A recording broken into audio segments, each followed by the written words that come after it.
तो हमें स्टोरी की स्टार्टिंग में बताया जाता है कि ये संघर्षों से भरा युग था और एक अंतहीन युद्ध की चिंगारी से सबसे शक्तिशाली नायक का जन्म हुआ। मर्सीफुल सेक्ट के ग्रैंड हीलर, रॉयल एकेडमी के ऑनररी प्रोफेसर, फ्रीडम सिटी का डिस्ट्रॉयर, एक डीमन स्लेयर। वो अपने अकेले की शक्ति से ही डीमन क्लैन के विरुद्ध खड़ा हुआ। उसने डीमन किंग मैंडिशियस और डेड डीमन किंग के साथ युद्ध किया। अगर ये कहा जाए कि ये क्रूर और अत्याचारी डीमन सभी नेचुरल क्रिएशंस का शत्रु है, तो वो उन राक्षसों का शत्रु है। और ये किसी और वजह से नहीं, बल्कि इसलिए कि वो उन सभी से ज्यादा क्रूर और अत्याचारी है, क्योंकि सभी मॉडल्स की मृत्यु निश्चित है। वो और उसके साथी पछतावे से भरकर अपनी अंतिम लड़ाई से मारे गए। क्रोन मर चुका है। दुष्ट आज जन्म मना रहे हैं, क्योंकि वे उसके बुरे सपनों से फिर कभी नहीं डरेंगे। शक्तिशाली अब अनियंत्रित क्रूरता से काम करते हैं, और डीमन क्लैन जो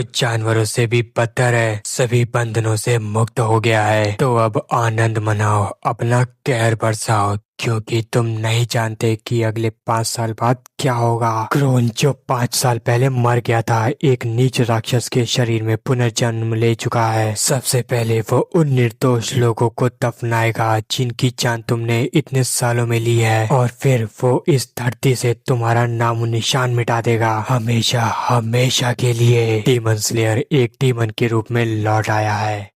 डेनेमार्क की स्टोरी में देखने को मिलता है कि ह्यूमंस और डीमंस के बीच में फाइट हो रही होती है। देन ह्यूमंस कहते हैं आज ह्यूमंस और डीमंस के बीच फाइनल बैटल शुरू हो गई है। चंद्रमा के पीछे इस महायुद्ध का पर्दा आखिरकार गिर गया। डीमन एम्परर यहीं मारा गया, लेकिन 5 वीरों को भारी कीमत चुकानी पड़ी। डेनेमार्क की स्टोरी में उन 5 लोगों के बारे में बताया जाता है। पहला आयरन फोर्ट्रेस का फे, दूसरी सेलेस्टियल बुकी फाया, तीसरा पर्लस नाइट का मिरोवी। तभी मिरोवी कहता है जीलोंग। भी हमें एक और वॉरियर के बारे में बताया जाता है, सेज ऑफ होली लाइट का सोफका। हमें देखने को मिलता है कि सोफका की हालत बहुत ही ज्यादा खराब होती है और उसे एक आदमी हील कर रहा होता है। देन सोफका उस आदमी से कहती है मास्टर जीलोंग रुक जाइए, इसका कोई मतलब नहीं है। तभी मिरोवी कहता है डीमन एम्परर के अंतिम प्रहार से उसे जो घाव लगा है, तुम उसे ठीक नहीं कर सकते और तुम्हारी शक्ति पहले ही खत्म हो चुकी है। तो ये सुनकर जीलोंग चिल्लाते हुए कहता है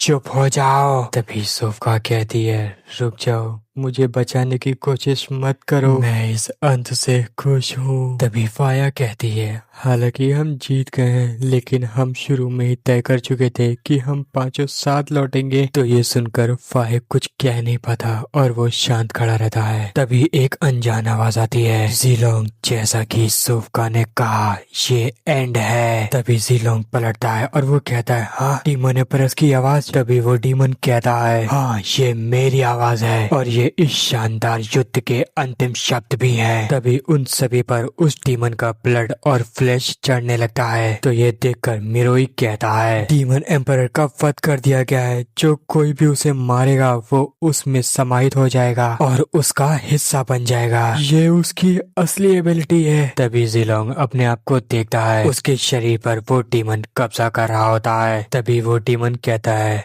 एब्जॉर्ब और मर्ज नहीं, मैं शायद इसे कहना पसंद करूंगा बदलाव। तुम जिन्होंने मुझे हराया है मेरे नए शरीर के हकदार हो, और दुनिया के सभी जीवों का नाश करने के मेरे महान मिशन में तुम सभी का भरपूर उपयोग किया जाएगा, खासकर तुम जो सबसे शक्तिशाली ह्यूमन है। तभी मिरोई गुस्से में उस डीमन के मांस को अपने शरीर से अलग करने लगता है और वो चिल्लाते हुए कहता है जीलोंग, मैं उसके हाथों की कठपुतली बनने से अच्छा तुम्हारे हाथों में मरना पसंद करूंगा। तभी वो डीमन जीलोंग से कहता है जीलोंग इस आइडिया को त्याग दो और अपने साथी की हत्या जैसी गंभीर गलती मत करो, वो तुम्हारे परिवार का एकमात्र बचा हुआ सदस्य है। तभी मिरोई उससे कहता है तुमने अभी तक मूव नहीं किया, मैं इसे ज्यादा देर तक नहीं संभाल सकता। तभी जीलोंग अपनी तलवार उठाता है और वो मिरोई के ऊपर तान देता है। तभी वो डीमन कहता है भाई द्वारा भाई की हत्या जैसी ट्रेजेडी ना होने दो। तभी मिरोई जीलोंग से कहता है तुम्हारी तलवार क्यों कांप रही है, क्या तुम खुद को ऐसा करने के लिए तैयार नहीं कर सकते। तभी वो डीमन जीलोंग से कहता है, प्रतिरोध व्यर्थ है, तुम्हारा दाहिना हिस्सा पहले ही मेरे साथ मिल चुका है। तभी मिरोई जीलोंग से कहता है, अच्छा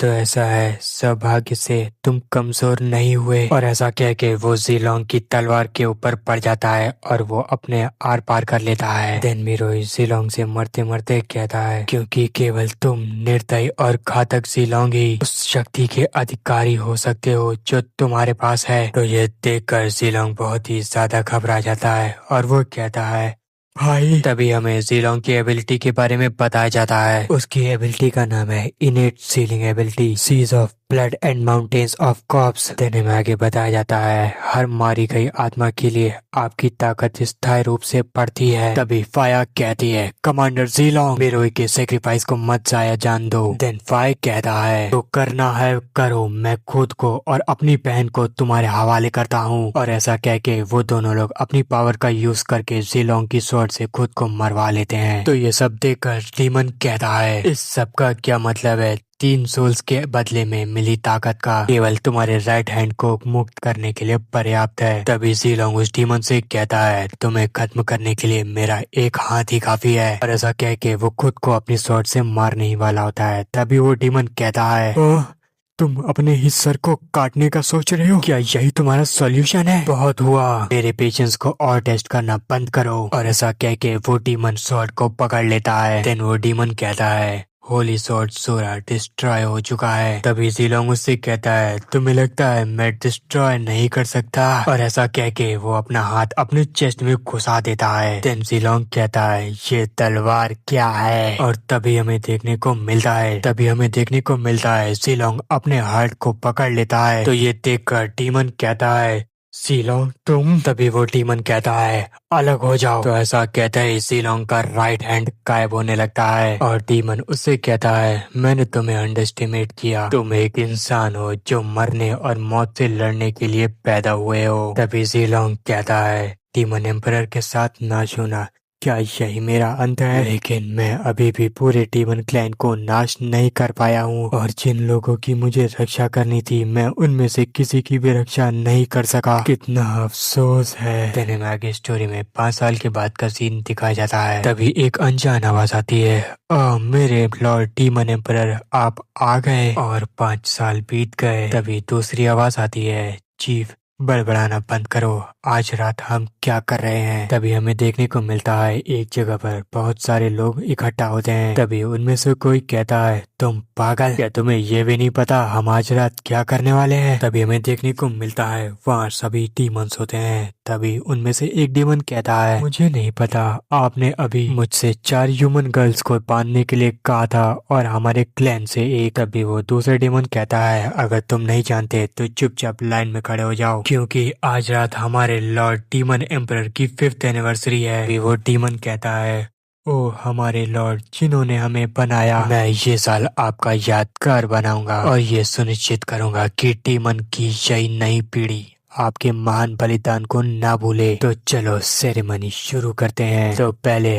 हम इन चारों को स्लॉटर करेंगे। और ऐसा कह के वो चारों लड़कियों का गला काट देता है और कहता है, शुद्ध प्रसाद। फिर हम अपने लॉर्ड डीमन एम्परर के लिए बलिदान के रूप में एक डीमन का खून बहाएंगे। तभी हमें देखने को मिलता है एक आदमी के हाथों में कील गड़ी होती है और वो बेहोशी की हालत में होता है। देन वो अपने मन में कहता है, ये जगह कहाँ है? क्या मैं मरा नहीं हूँ? तभी वो डीमन उस आदमी को रोक देता है और वो कहता है, हिलना मत कमीने, तुम सबसे कमजोर डीमन हो और नाम के भी लायक नहीं। तो ये सुनकर वो आदमी बहुत ही ज्यादा शौक हो जाता है और वो कहता है, एक डीमन? तभी वो डीमन कहता है, इसीलिए यहाँ बलि के रूप में लटकाया जाना तुम्हारा सबसे बड़ा सम्मान है। और ऐसा कह के वो उस आदमी पर अटैक कर देता है, लेकिन वो आदमी उसे डॉज कर लेता है और उसका एक हाथ कट जाता है। तो ये देखकर वो डीमन कहता है, तुम रैंडमली क्यों मूव कर रहे हो? तुमने सब कुछ खराब कर दिया। तभी वो आदमी फ्री हो जाता है। तो ये देखकर वो डीमन घबरा जाता है और वो कहता है, नहीं,